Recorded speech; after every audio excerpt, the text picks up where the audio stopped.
Hey everybody, looks like we've got everybody in. Want to welcome everyone to another Webinar Wednesday. We are joined today by LogicMonitor, so we'll have a nice conversation about everything on that side of the house. Both Daniel and Stuart are here. So real quick, what I'm going to do before I hand the wheels over to them, I'm going to do a little introduction about XenTegra, about myself as well. If you don't know, this will definitely be a learning session for you. If you do know, zone out for a couple of minutes because you know this part.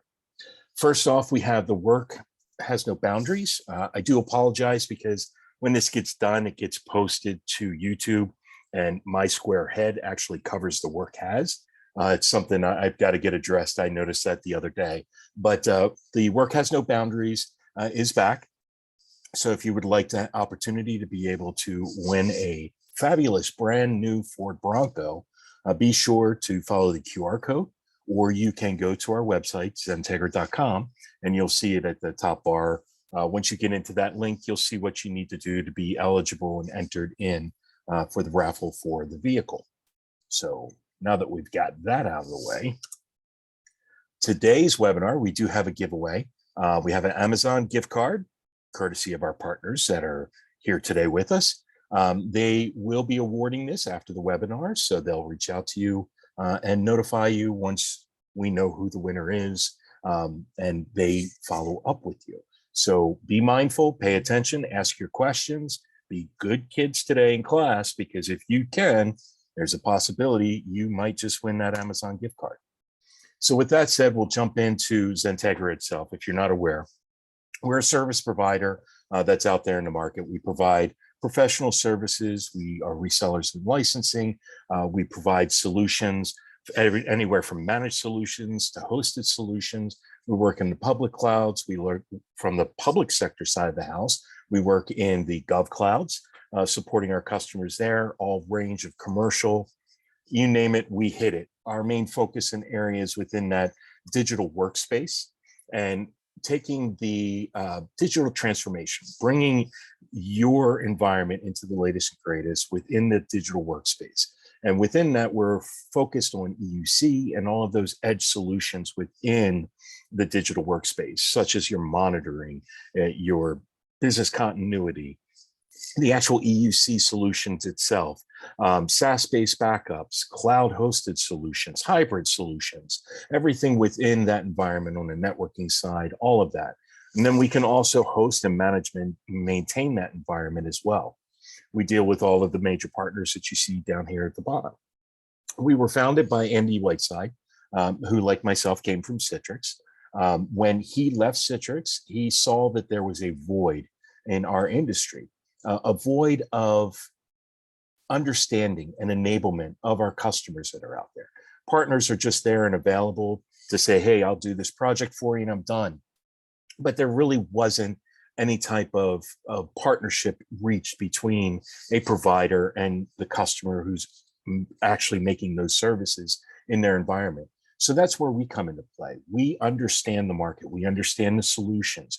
We become deeply involved and get the expertise in these solutions to help advise you, our partner, our customer, for you and your customers to deploy a solution and allow you to focus on the business strategy while we can focus on the technology and work as a team with you bringing those. And like today, we have a partner spotlighting today within the Webinar Wednesday. These are things that we give so you can be enabled to understand and feel more comfortable in the decisions you're making based upon these outlets in this community that we've created. So now myself, I've been in the industry for a long time, old guy, 26 plus years in the industry itself. I've done everything from administration on up. Like I said, I recently came from Citrix, where I worked on the global enablement team, where I worked with training and enabling internal resources at Citrix, partners, as well as customers on cloud, EUC cloud solutions, Citrix cloud solutions, and how that works from a hybrid approach.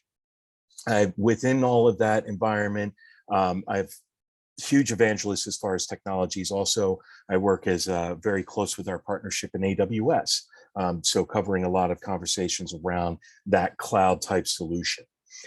Very skilled within dad jokes. I don't know if you've heard what one plate said to the other. Dinner's on me tonight. Kids love it. I know my kids hate me, but anyway, I possess a Zen-like balance of my geekery and nerdery from a technology standpoint, and then everything else out there from, that geek side, comic books, all that kind of neat crap. So with that said, what I want to do is hand it over to Daniel and Stuart. We'll get my ugly mug off and we'll stop sharing my screen. Oops. You bar. There we go. Okay, gents.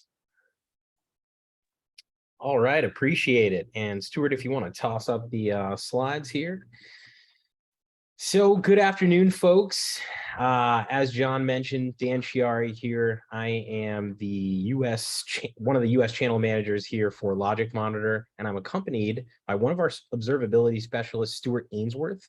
We're going to talk a little bit about unified observability, what that means, that it's not just a buzz term that's going around out there, that's actually something that, if you're not already seeing today, I'm sure you will be, and we will be adopting here soon, and how essentially LogicMonitor plays and applies to that.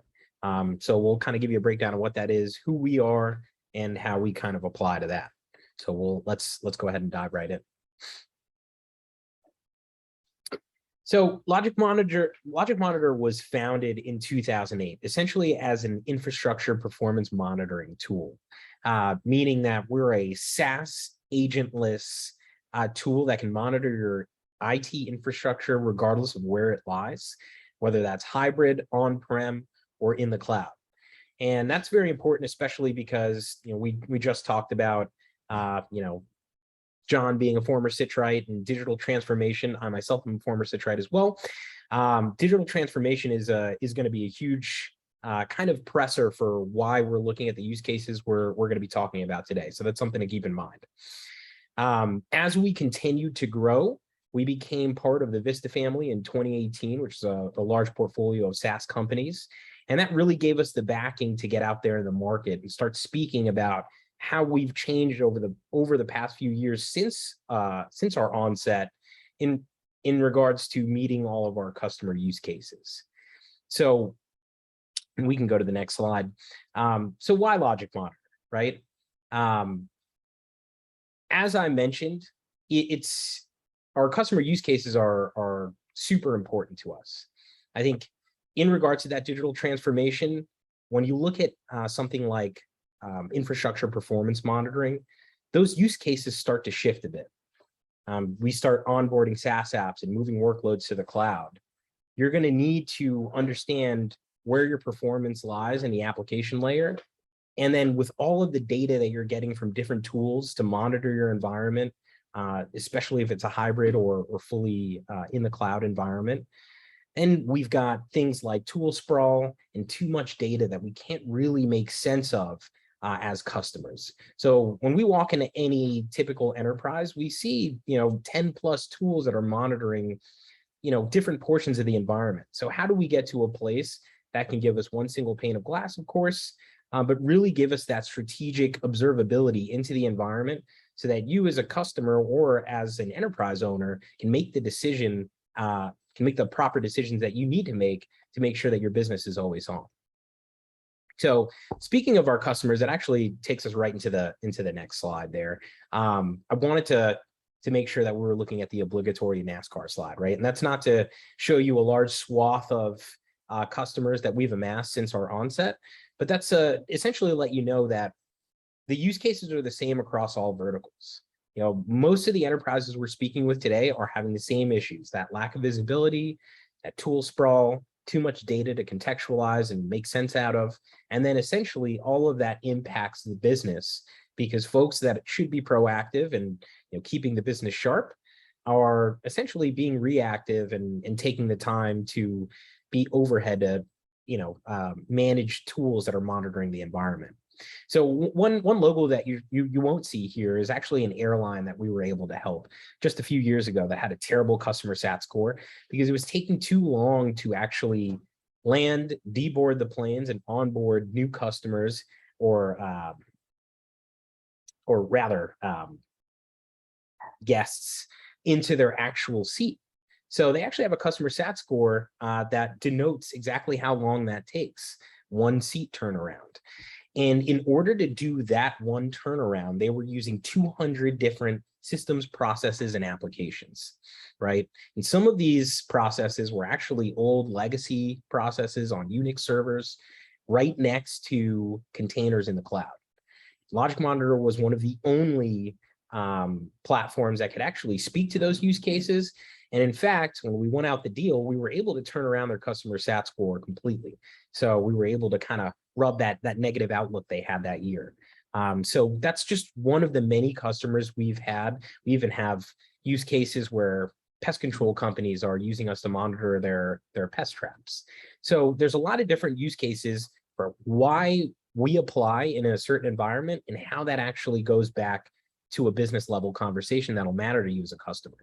So I know I've talked a little bit about some of our use cases and how we tie into observability. So to dive a little deeper on observability, I want to kick it over to my friend Stuart Ainsworth here to double click into that and how we apply to it.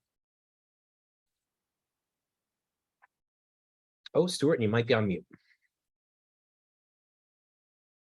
I am on mute. I don't know why, but greetings, everyone. And thanks for inviting us to talk with you today. And I'm going to be drilling in a little bit further on, what does LogicMonitor mean by unified observability? What is our overarching strategy? And most importantly, what are some of the things that we help our customers to achieve? I mean, that's really the driving thing behind it. I appreciate any additional dad jokes John might want to tell at the end. We've got a few folks on our team that are dad joke specialists. I'd love to maybe get you guys in a room someday. But let me just tell you a little bit about myself before we jump in. I've been in this monitoring game for a very long time, long before it was called observability. And observability is not just some new washing of what monitoring used to be. It's actually real. There is a difference between how we traditionally went about monitoring and how we do observability. And I'll cover some of that in what we're doing today. So for those of you who might be sort of new to that whole concept that we call observability. I was doing DevOps in my past, so I was DevOps before DevOps was called that. And now the digital transformation has really made monitoring fun again, monitoring sexy again. So and observability techniques are the way we go about it. And so one of the very interesting things that Dan brought up about the digital transformation, folks are moving, they're using cloud as a enabler of that, right? And it's an important discussion that I have with every customer that I work with. I work with lots of customers across the Eastern, actually all of the United States, to help them with their observability adoption journey and strategies and things like that. And one of the key things to understand is where they are on that digital transformation journey, because everyone is trying to get better customer intimacy, get better services to their customers, speed up the level of innovation to do that, right? And they're leveraging the cloud as a way to do it. So the cloud is sort of like a quick, easy discussion you can have on where the digital transformation is. And what this slide represents is where different stages along the journey, whereas one would be for folks, customers I talk to that can't do digital transformation using the cloud due to policy reasons or data protection and privacy reasons. But 99% of the customers I work with, they are somewhere along this journey. I was just with a customer this morning. They went from level 1 being on-prem and they jumped right to level 3. They basically did that to disrupt and beat the competition around the services that they provide. So they're leveraging advanced services in the cloud right off the bat, such as Kubernetes and OpenShift and such to orchestrate, right? And then they have companies that, a friend of mine is a CFO for a biotech company, and he's like, Stu, I don't want any infrastructure or IT. I use SaaS for everything. And when we develop a custom app, it's all cloud native. There is no infrastructure in as long as I'm CFO, right? So that's very interesting, right? So what I'm trying to say is we use this discussion among our customers, and you might want to think about your own organization of where you are. We use this to kind of prescriptively advise how we can help, because how you go about doing observability is different in each of these stages. In stage one, you might use more traditional monitoring techniques, but in the cloud, you need the services to emit their health. You need the devices to send you the information on how they're feeling. And then observability has caused that to happen. And it's a really great time in the observability game as a result. By the way, we do have some facilities like the Q&A and the chat. So as I'm covering a topic, if there's any Q&A or chats, Dan, maybe you can raise that up related to the topic, and I'll try to answer that along the way. And we'll also take questions at the end.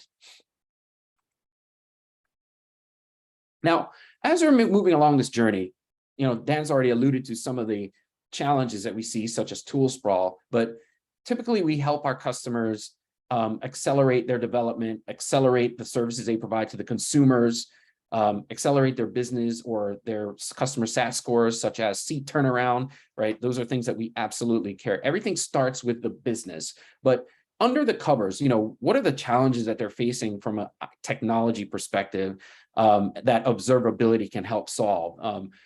If you think about it, as you move from being more of an on-prem enterprise and then along those stages of the cloud journey that I just talked about, what 90% of the customers I've talked about, they're starting to lose some visibility there. The traditional monitoring tools they might have in their environment, or the architecture supports a lot of on-prem things, but doesn't do a great job in the cloud, especially in the more advanced things that you're doing, such as Kubernetes or even just developing cloud native apps with no infrastructure. So that limited visibility is making it so that incidents happen, and the consumer is the one notifying that something is wrong. See a lot of that. And so it's an area we absolutely help our customers with, giving visibility to a hybrid environment, a full-blown cloud environment, and everything in between, all in one place. And then there are some customers who have a lot of visibility. They can see everything. I was working with a customer last week. They've had a problem, an incident going on for a very long time. And they have instrumentation out the wazoo. They can measure everything. And yet still, all of that data does not provide enough information or insights or intelligence so that they can figure out exactly why they're having an issue and having to reboot their server once a week. And that's a problem, right? So it's not just about collecting the information and having breadth of coverage. It's also about how you present it in such a way that it's intelligent, right? And Dan already talked about the tool sprawl. One of the challenges we see in today's economy is, yes, we're moving to the cloud. Yes, we need more capabilities to monitor this new digital transformation. Yes, we're developing new applications.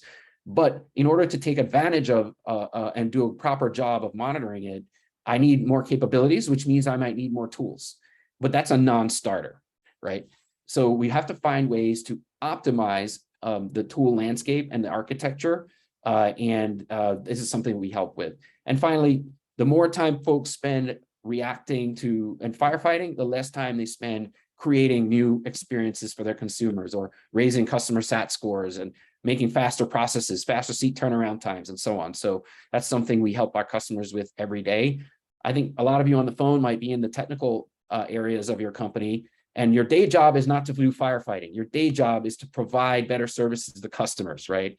So it's one area we absolutely help is reducing that by a significant amount, so you can have more time to focus on your day jobs. So one thing when we get into this slide, and this is for everyone on the line, right? This is essentially going to be the core value statement of our product and where we play in observability by functionality of our product, right?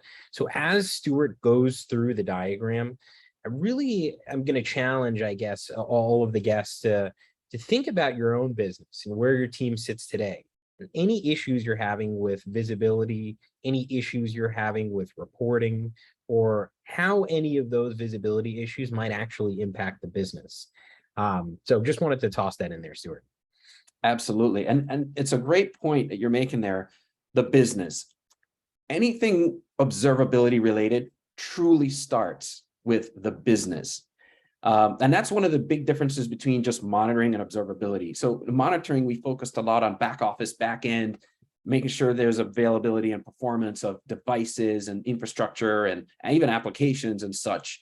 But with observability, it's kind of taking it to the next level. The client I met with this morning, our belief systems are aligned with theirs. It was, they said, we want to take the intelligence that we can get from the systems itself to help improve our business.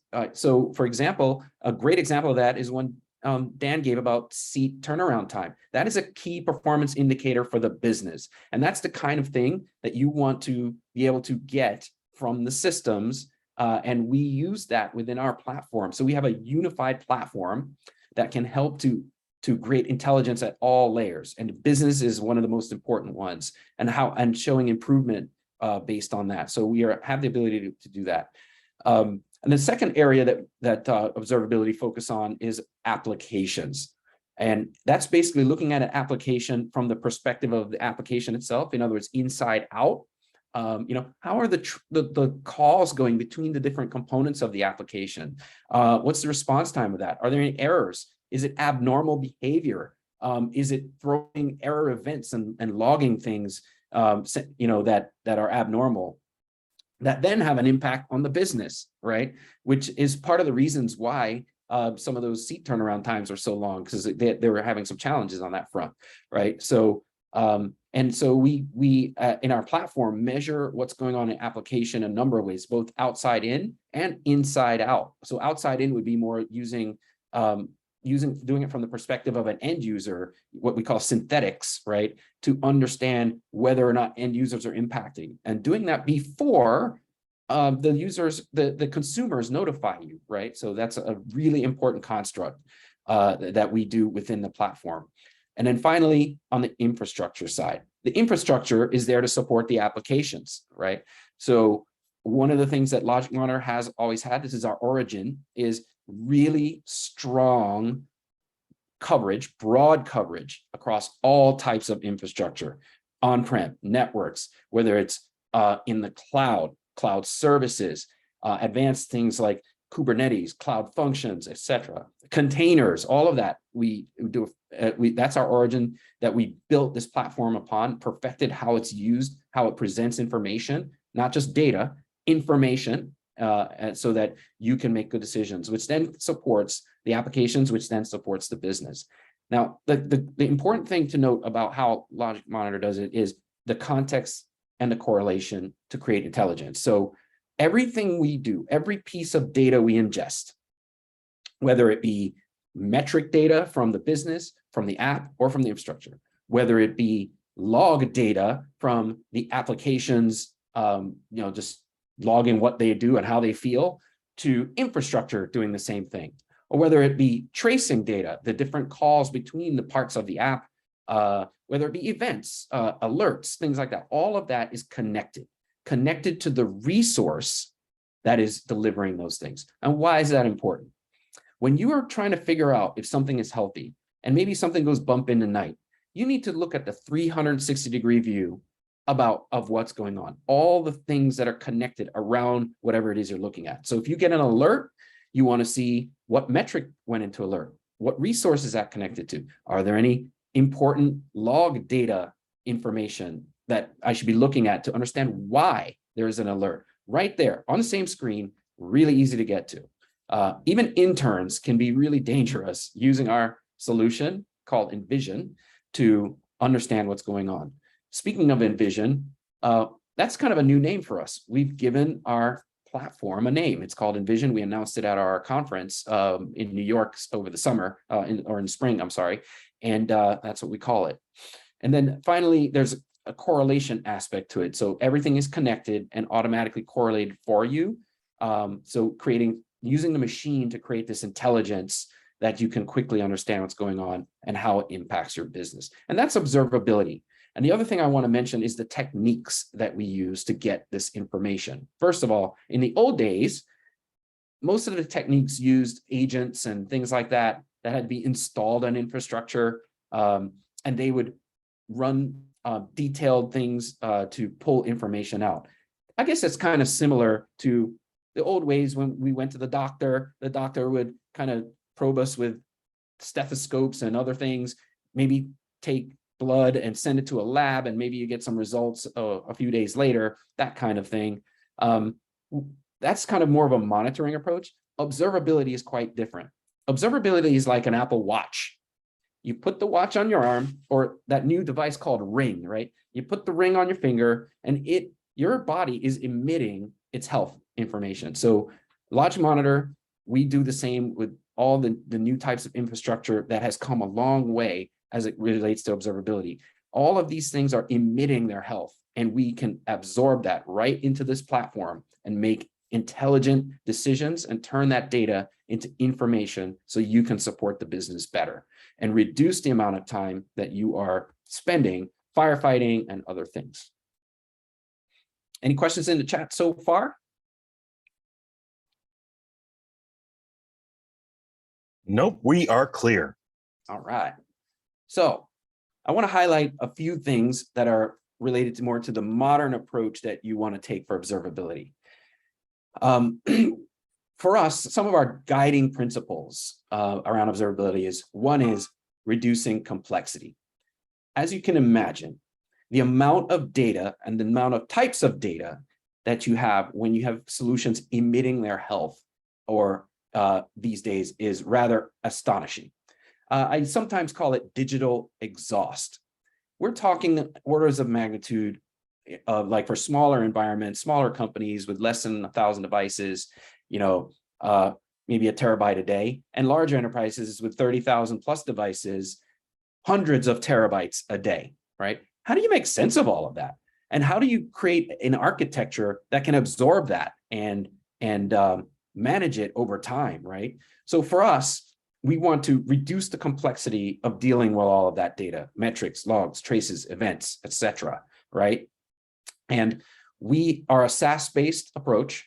So meaning you don't have to worry about how it's stored, how it's managed, how long it's kept. We take care of all of that for you. Secondly, one and only one portal, one UI, one code base, one platform. All of that data in the same place. Very simple, right? And then finally, the way we go about collecting the data. In the old days, we used to have to put agents on things, kind of like going to the doctor and pulling blood out of your arm kind of a thing. We don't do that anymore. We use what's known as a collector, a one-to-many agentless approach, the kind of thing that deploys very quickly and is easy to maintain. No need to have change controls on everything across your environment. I was working with a customer the other day, and they were evaluating us against another vendor that uses an agent-based approach. And the bottom line is they were able to deploy in the first week about 10 devices because of the change controls they had to go through and so on.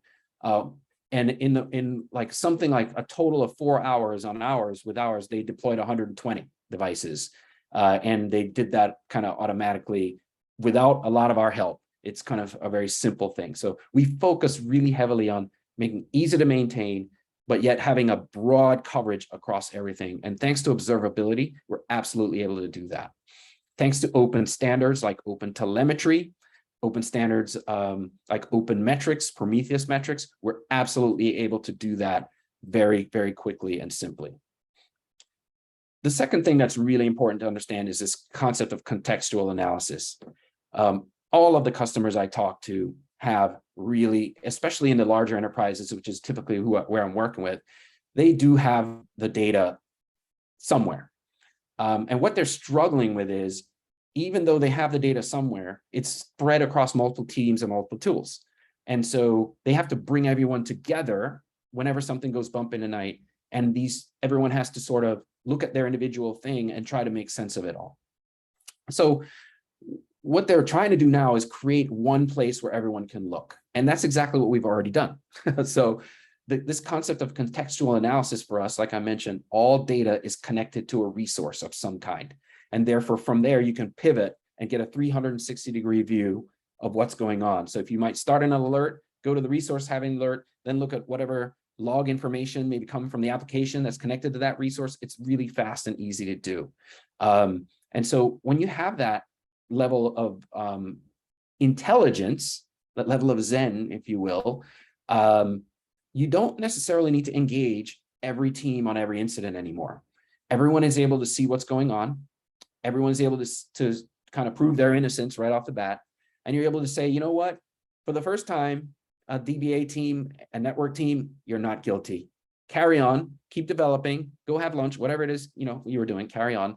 This one's definitely inside the application. Maybe we should start looking at some of the routines, some of the service calls in this area where things are slow. So that contextual analysis is really powerful within our solution, for sure. And then finally, machine intelligence is super important. With all that data, you have to use the machines to do some of the heavy lifting. I've already mentioned how we reduce complexity through less agents and collection mechanisms, and using open standards. But one of the things we do on top of all of that, the way our solution works for automating the configuration of the things you're monitoring, grouping them, categorizing them, adding tags, allowing you to slice and dice based on that information, is part of the machine intelligence that we add. And when you onboard new devices and things like that, our exchange modules, as we call them, have pre-built intelligence built into that content. So we're using the machines to make your life easier as an SRE or as an admin and so on. But more importantly, on the using side, if you're going to make sure something has a really good health that supports the business and then measure those business KPIs, you're going to want to use AI ops style techniques. So basically using the machines and basically fancy math, right, to quickly identify things that are abnormal and present that back to you before users even know that something is going on. So doing this in advance, as far advanced as possible. So within our platform, we have many different anomaly detection type, depending on the data. So we have it for our metrics. We can also do things like forecasting of metrics and so forth. And then within something like log data, for example, we're able to find messages across billions and billions of messages that you might be generating. We're able to find the ones that aren't normal that you might want to look into because they could represent something that's going to break in the future. So we do those things automatically and present them to you before the users are impacted, before the consumers are impacted, before the services are impacted, and so on. So we do quite a bit of that in our platform right now, and we're investing heavily in this area because with the use of open standards to get data in, we now can focus on how you use that data using good contextual analysis and machine intelligence. So that's observability. That's how we do observability. We bring it all in one platform, one UI, easy to use. And even interns can be dangerous in figuring out what the root causes of incidents might be and which teams to engage right off the bat without having to bring huge war rooms together. So I'm going to pause here. Any questions in the chat? We have a very quiet audience. Anybody, if you have questions, yeah. If you have the questions, post them in Q&A. We'll get those addressed for you. Absolutely. And I did want to show a little bit about what our platform might look like, without going into a detailed, in-depth demo, but hopefully, as coming from this, you guys like more information. We're happy to engage and show you some of these things and how it all works and discuss in detail, what it might be like in your environment. But this is an example of the shared ownership experience that your teams will get once they do observability in LogicMonitor, right? It's unified. So it all in one place, each team can see everything and everybody is on the same hymn book, if you will. So for example, the screen here that you're looking at the moment shows the business. What are some of the key business KPIs? In this case, it is a web store. So we're looking at things like cart checkouts. How are payments going? What's the throughput of the revenue? What is the output? How many concurrent users are on the system? Those are information that is actually emitted from the application itself, right? That we can pick up and turn into key performance indicators that, the handful that indicate the health of that business service. Dan mentioned one earlier for the airplane. The key performance indicator that was seat turnaround time, right? Those are things that can be emitted from your application using observability techniques. And we can pick those up with our observability solutions. And the other area you want to focus on is applications. So you can see this little tree here. That's how the application itself is constructed. And what you're looking at, these graphs here, are how the internals of the application are communicating between each other. We call that distributed tracing. So we're able to use open telemetry again, once again, another open standard in the market. And many customers that I talk to, they are actually instrumenting their applications for open telemetry so that they can be vendor agnostic as to who provides the intelligence layer, right? So we support open telemetry wholeheartedly. We are actually contributing to that project in some new ways coming up, and we use that to understand the internals of an application, the calls, how long it's taking, whether there are any errors and things of that nature. And we also use it to consume any metrics that might be coming from any services you use, or any of the applications can be also instrumented to send metrics such as seat turnaround time and so forth. So another important thing. And then finally, supporting all of that, you have infrastructure. So as this thing scrolls lower, these are infrastructure performance metrics, maybe the CPU, the memory, or maybe how's the Kubernetes cluster doing? How many pods are active, or how are the containers doing? Do they have the amount of resources, and so on? That's more infrastructure focused. If you're in a network engineering space, you can imagine there's a lot there. The throughput of the network and so forth, right? So all of that can be connected to have one ownership view of service. And you can tell using these types of dashboards or other displays within our platform where the problems might be, so you can address them proactively. You can even forecast things, certain metrics that make sense to understand what you might need to do to support things in the future. So for example, if you're a company that has to get ready for holiday season, you can use it to help forecast whether or not certain infrastructure pieces are going to run out of horsepower and when you need to add new ones and so forth. We also work with a lot of companies that grow through either expansion or store growth or things of that nature. Why is that? It takes minutes to add more technology under your monitoring umbrella because of the way we use an agentless methodology, and because of our collector mechanisms are so smart, they categorize, basically fingerprint the infrastructure that we discover, figure out what it is, and then put it under your management and group it and sort it according to how you would like things. And also any role-based access control is automatically gathered under that based on how you want things done. So we do a lot of things in an automated way so that you can be up and going quickly. We typically talk about implementation times in days and weeks, not weeks and months, and sometimes a few short months, but we don't talk in terms of months or years or anything like that, or quarters, right? So we really focus on keeping it simple so that you can get it done.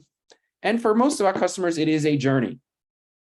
You don't just, observability is a journey. It's not a destination necessarily. Our technology it's fun right now. It's changing so much. New types of services are coming out in the cloud, and new types of technologies are being created all the time. So, we're constantly evolving, and observability is a big part of that. So these new services that they're creating automatically emit their health, and we don't actually have to create all these deep monitoring schemes to figure out to how to instrument it and make sure they're healthy.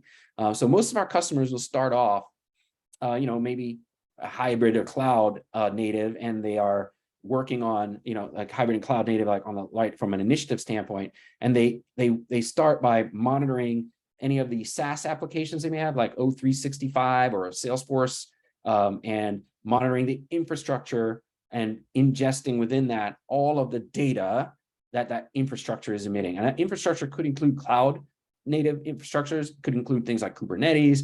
It could include middleware, like web app servers and message queues. We call that all infrastructure, but that's where customers typically start with LogicMonitor. And then once they kind of get their arms around that, they start moving to the next stack, which is more around app modernization, right? So if they're modernizing the apps, how can we make sure that they can confidently and quickly do releases? How do we plug into the DevOps cycle? How do we look into the app?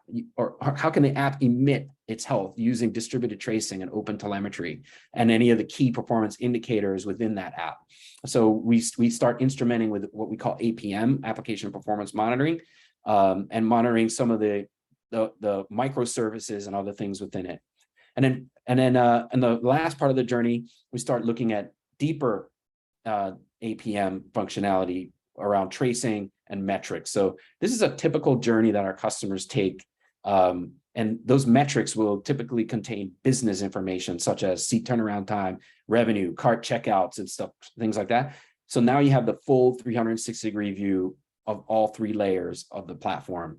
And if something goes bump in the night, you can understand the blast radius of it. So if something in infrastructure breaks, you can see how it's impacting the business, or something the application is not happy, you can tell whether or not the infrastructure is causing it, or maybe not, and how it's impacting the business. So that's basically observability in a nutshell. And to wrap up here, the final thing I'll say is, at the end of the day, the journey for observability is not based on features, functions, and nice to haves, especially in today's economy. So one of the things we help our customers is understand, what is the value of doing this in my organization? And because at the end of the day, price is what you pay and value is what you get. And Warren Buffett said that, right? I can tell you, in all of the studies we've done, and I've been doing this for a long time, the value that you get is worth 10x the price that you pay. Because every day that goes by that your customers feeling pain, or your teams are running around firefighting and not doing what they're supposed to be doing, therefore having project delays, every day as it goes by is cost to the business in revenue of some kind. That bottom line revenue, that top line revenue far outweighs the cost of doing observability, regardless of how you do it or who you do it with, right? So we help our customers really understand that, make good cases, so that we get the proper investment to do observability. And it typically falls in the top 3 categories. How can we do more with the same? In today's economy, that's super important. Customers aren't layering on more tools because they're getting more investment in IT, right? We have to do more with the same. How can we protect the brand, manage the risk? And third, how can we implement those digital experiences with confidence and speed at the same time? So safety and speed at the same time. So those are 3 areas we tend to focus, and we can help quantify that for you. When we work with our customers, we can help quantify that for sure. And then the bottom 3 just represent some of the things we do more on the lower level to support the top 3. So that's it from the value perspective. And I would say definitely think about that if you're going on a journey to observability. Those are three areas that you'll want to think about how you can make positive inroads. I've spoken a lot. I say you can learn more. There's some great information on our websites. There's a platform link here. We've made some product announcements lately. And of course, the industry analysts are really giving us great support on our platform, not only in the need for observability in general, but how we excel at delivering on an observability strategy in general. So we're making some really great strides. We're a thriving company in this space, and our platform is more unified than most of them out there. So people are getting a lot of value from that construct. With that, I'll take any questions before Dan kind of brings us home here. Yeah, I think we might have one more slide, just the call to action, unless we don't have that one. So just to wrap it up, folks, for everybody on the call, we really appreciate, XenTegra for having us and your time here today. Just to kind of go back through some of the main highlights of what Stuart discussed in regards to observability. LogicMonitor is a SaaS agentless observability platform that essentially, from an infrastructure perspective, will learn your environment firing on all cylinders, so that when even one of those cylinders misfire, we'll be able to tell you before it actually happens. And then we actually take it to the application layer to root out any slowness and to make sure that your applications, which are your middle ground between your backend resources and your business, are always on. And then if anything does go bump in the night, of course, we will identify what that is. We'll give you the what, the where, the when it happened, but we're also going to contextualize all that data from traces, from logs, and from metrics to make sure that we give you the why as well. That way you can always be informed about what's happening in the environment and always keep your business on for your customers, and so that you're moving up into the right. So I think call to action here, please reach out to your local XenTegra rep if you need any more information. As Stuart mentioned, you could reach out and visit the website as well. And then I've also added both of our contact information here, Stuart and myself, so you can reach out to us directly also. But certainly appreciate the time and appreciate John and team for having us here. It was a pleasure. That's great, guys. I appreciate your time being with us. Now, everybody, while I've got you here, we're going to do some quick admin wrap-ups. Any questions, please make sure that you post those. You can also post them, follow up with us later on. We'll get those answered for you. Sometimes I kind of have that brain fog that it goes away and then it comes back and I'm like, I wish I did. But definitely you can reach out to either of the teams and we'll get those answered for you. So real quickly on the administrative side, the scheduled webinars and workshops that we have coming up for the rest of this month in October and November: Deep Instinct on 11/2, No B4 on 11/9, Liquidware on 11/15, and you'll notice that starts at 1:30 p.m.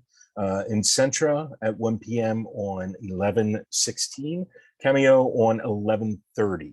Our last workshop we have coming up is next month, the Nutanix Files workshop. So be sure that if you want to sign up for any of these, go to our landing page for all events. You'll find our events there, and then you can follow the link for whichever particular session that you would like to sign up for. Also, a reminder, we have the giveaway Amazon gift card. The winner will be followed up with after this webinar is completed. So look for your emails to get some type of notification if you are the winner of that. And then lastly, work has no boundaries. One last time, I want to hit that for you. If you want to enter in, you can set up a follow-up call with the LogicMonitor team and a XenTegra rep. That would be part of an entry for you getting this raffle for the new car. So definitely something that you want to take a look in and follow up. But with that said, I want to say thank you, Stuart and Daniel, for being with us today. Great content, great information. And then again, if there's any questions, please follow up with us, and look forward to this video being posted on the XenTegra YouTube page. You can also follow up with comments there as well.